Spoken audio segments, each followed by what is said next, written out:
जैसी करनी वैसी भरनी दुल्हन बनकर जब मैं पहली बार अपने ससुराल आई थी, तब अपनी पढ़ाई लिखाई और अपनी सुंदरता पर मुझे बड़ा घमंड था। ससुराल में काम करने पर मुझे शर्म महसूस होती थी।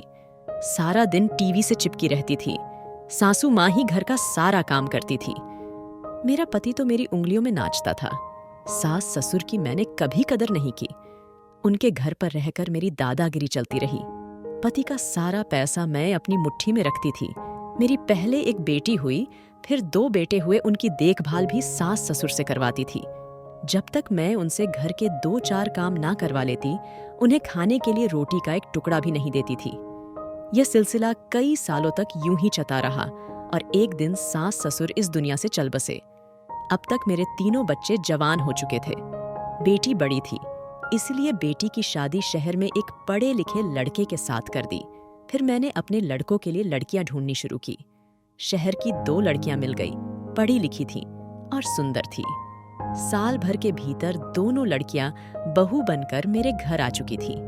मेरे बेटे पहले मुझे सैलरी देते थे, शादी के बाद अपनी अपनी पत्नियों के हाथों में सैलरी देने लगे। दोनों बहुएं ऑनलाइन से खाना मंगवाती और बिस्तर पर बैठी बैठी दिन भर खाती रहती और सारा दिन मोबाइल में लगी रहती। मैं सारा दिन भूखी ही घर में अपना समय बिताती, बहुओं के कपड़े धोती। जब कभी मैं गुस्से में उन्हें धमकाती तो वह दोनों बहुएं दहेज मांगने के आरोप में मुझे जेल भेजने की धमकी देती। मेरे दोनों बेटे मेरी एक बात नहीं सुनते। ड्यूटी से आने के बाद अपनी अपनी बीवियों के लिए कभी चिल्ली पटेटो, कभी मोमोज, कभी समोसे, कभी आइसक्रीम लेकर आते और मुझे चिढ़ा चिढ़ा कर खाते। बेटे भी बहू के साथ मिलकर रहते और मेरे कमरे में कभी देखने भी नहीं, ना मेरा हाल चाल पूछने मेरे कमरे में आते हैं। एक दिन मैंने बहुओं से कहा, मेरे बेटों की सारी सैलरी तो तुम रख लेती हो, घर में कुछ भी पकाती नहीं हो।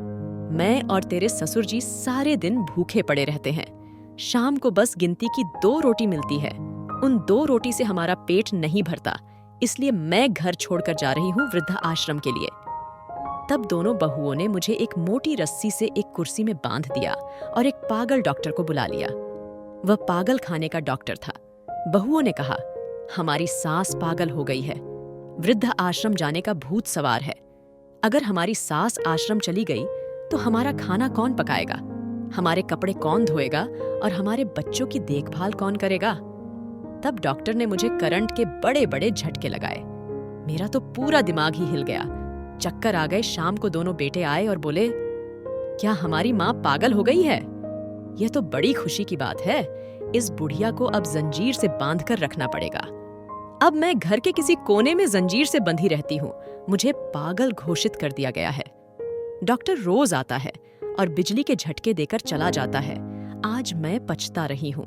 जब मैं अपने सास ससुर को दुखी करती थी, तब मुझे इस बात का ज्ञान ही नहीं था कि मेरी औलादे यह सब गलतियां मुझसे ही सीख रहे हैं। आज उसी का फल भुगत रही हूँ।